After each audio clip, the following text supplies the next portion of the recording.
Welcome to Pope's Plates. We are doing something today that uses leftovers. When we cooked our turkey at Thanksgiving, we had a lot of turkey left over, which we sliced to give to folks to take home. But we had the turkey carcass and we had the legs and the wings that nobody really wanted to eat.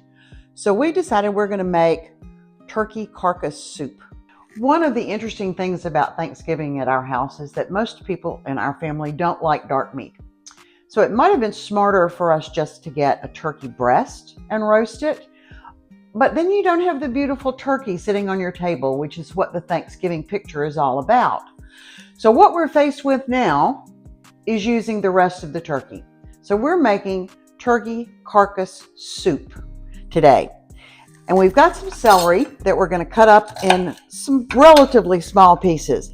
I have added 2 quarts of water to my pot. I'll be adding 2 more. All of this celery will be strained out after we cook. We're also adding the end of an onion. Now, it doesn't matter whether it's cut up. We're adding it only for flavor. No salt, no pepper. And I did some prep work on the turkey before we started this. I did pull off as much of the skin as I could pull off because that provides a lot of fat, and I don't really want a lot of fat in this broth. So I'm putting in the leg bones, these big things, with the meat pulled off. And I have got the breast part of the turkey carcass. And I've pulled, again, as much fat as I could pull off. So I'm going to put that in my pot as well. I'm going to add the remaining 2 quarts of water.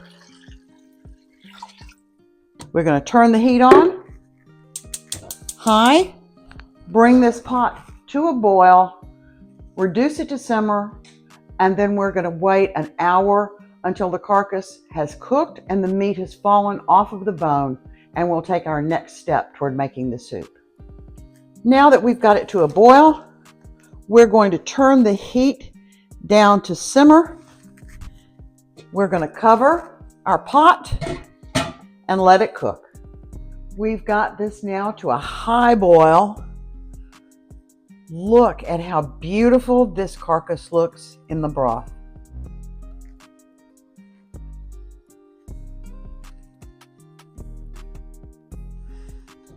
All right, it looks like the carcass has cooked.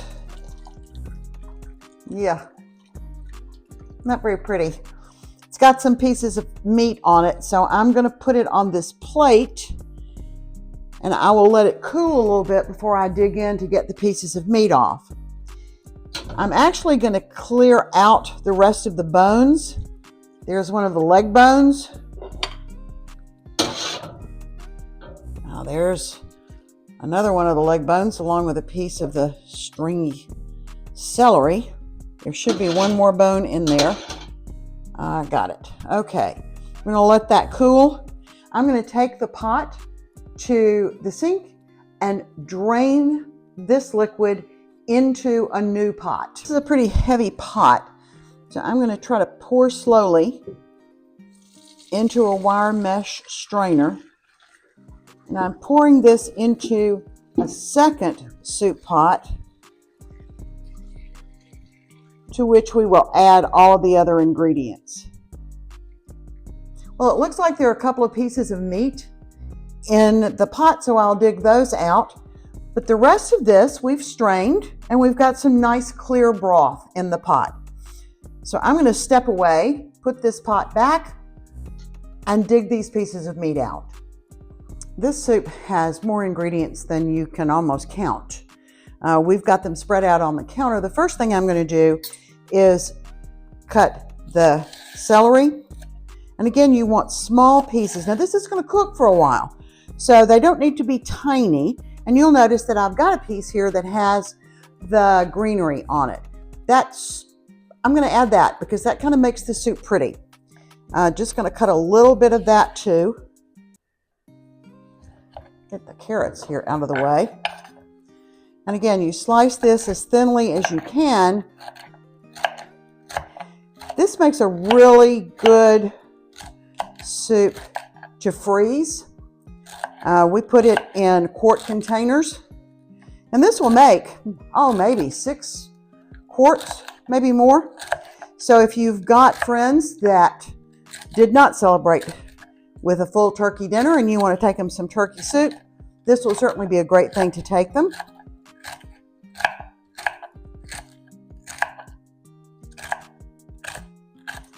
As I finish this, I'm going to add each of the ingredients that I'm chopping into the pot one at a time, and you'll see the tremendous number of things that go into this soup.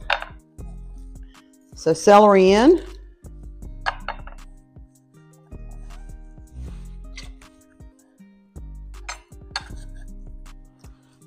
And I'm going to cut the carrots now.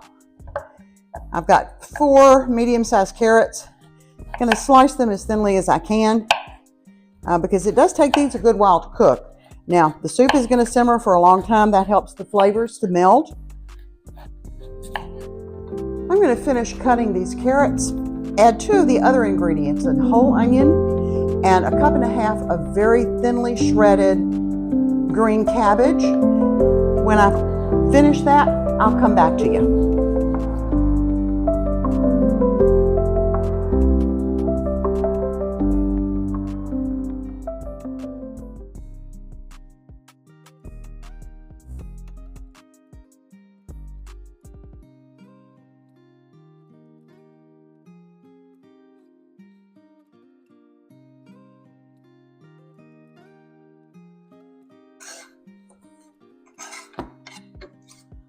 The next thing we're going to add is a 28-ounce can of whole peeled tomatoes.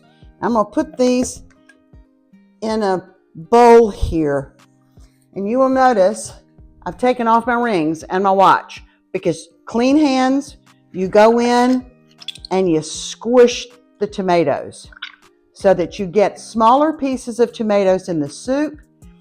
You get the juice. Ooh, squirt. It's a mess. You could probably also use diced tomatoes if you wanted to, but they have skin on them, and these are peeled tomatoes, which makes them break down a little bit better in the soup. And besides, you wouldn't have nearly as much fun with putting your hands in the tomato juice.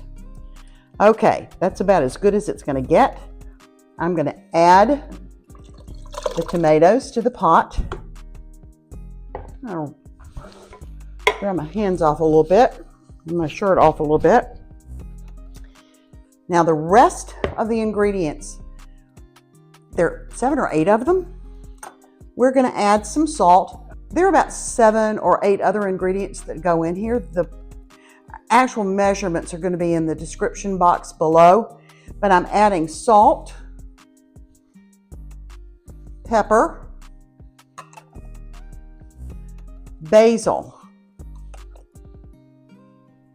parsley, thyme, poultry seasoning, paprika, a tablespoon of Worcestershire sauce. Woo, or that was a little more than a tablespoon of Worcestershire sauce. I'm adding bay leaves, which we will take out before we serve it. I have a 1/2 cup of pearled barley.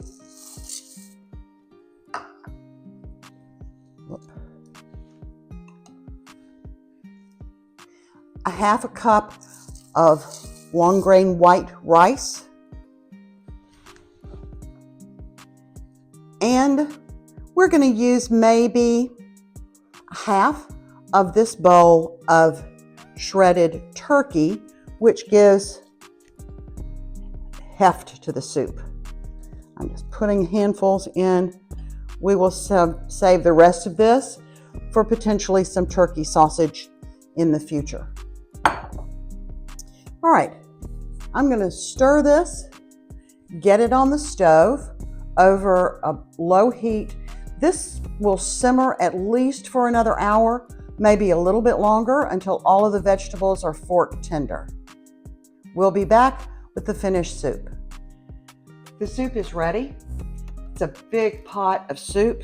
I'm going to ladle a little bit more into our bowl.